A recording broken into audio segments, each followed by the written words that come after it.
आता रावेरमधून एक महत्त्वाची अपडेट। रावेर महाविकास आघाडीचे उमेदवार श्रीराम पाटील यांनी मतदानाचा आपला हक्क बजावलाय। त्यांनी आपल्या कुटुंबियांसह मतदान केलंय।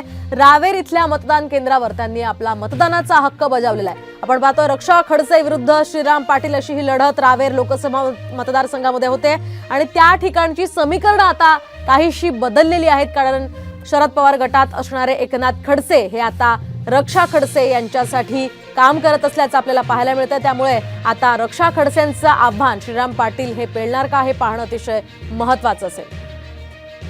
मी मतदानाचा हक्क बजावलेला आहे आणि माझ्या स्वतःसाठी हक्क बजावलेला आहे। तर भावना खूपच म्हणजे अगदी गहिरून येण्यासारख्या आहेत आणि जनतेचा खूप मोठा उत्स्फूर्त प्रतिसाद मिळालेला आहे आणि हा विजय नक्की आहे। आपण पाहतोय जळगाव मधल्या रावेर मतदारसंघामधले श्रीराम पाटील यांनी मतदान केलेलं आहे, तर दुसरीकडे रवींद्र धंगेकर हे सुद्धा मतदान करण्यासाठी या ठिकाणी आलेले आहेत। अगदी सकाळपासूनच रवींद्र धंगेकर आणि यासह मुरलीधर मोहोळ हे सुद्धा मतदानासाठी आता निघतायत। त्यांच्या परिवारासह मोहोळ हे मतदान त्या करण्यासाठी मनाने ते रस्ते पुणेकरांना पुरत नाहीत। त्यामुळे मला वाटतं पाण्याचा प्रश्न आहे, तोही आहे, ट्रॅफिकचा प्रश्न आहे, ह्या बेसिक गरजा आहेत असं मला वाटतं।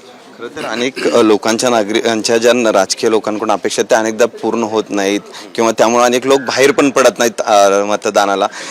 राजकारण्यांनी पण याकडे लक्ष दिलं पाहिजे असं मला वाटतं। सगळ्यांनीच लक्ष दिलं पाहिजे, सगळ्यांनी आपापलं काम केलं पाहिजे एवढंच मला वाटतं की मतदारांनी पण आपलं काम केलं पाहिजे आणि राजकारण्यांनी जर त्यांची जबाबदारी पूर्ण नीट पार पाडली तर त्यांनाही ही अपेक्षा करायला हरकत नाही असं माझं मत आहे।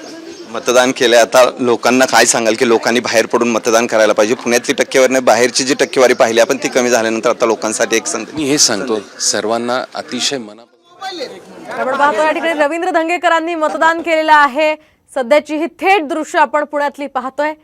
तर पुण्यामध्ये आपल्याला अधिकार आहे, आपल्याला हा अधिकार वी शुड बी प्राऊड। आपल्याला खूप असं वाटलं पाहिजे की हो, ह्या सरकार निर्माण करण्यामध्ये आपला मोलाचा वाटा आहे, कारण आपण आपले ते प्रतिनिधी आहेत, त्याच्यामुळे ते निवडून देण्याची जबाबदारी आपली आहे। त्यामुळे प्रत्येकाने ती पार पाडायला पाहिजे आणि पूर्ण महाराष्ट्राची नव्हे देशाची टक्केवारी आपण वाढवूया।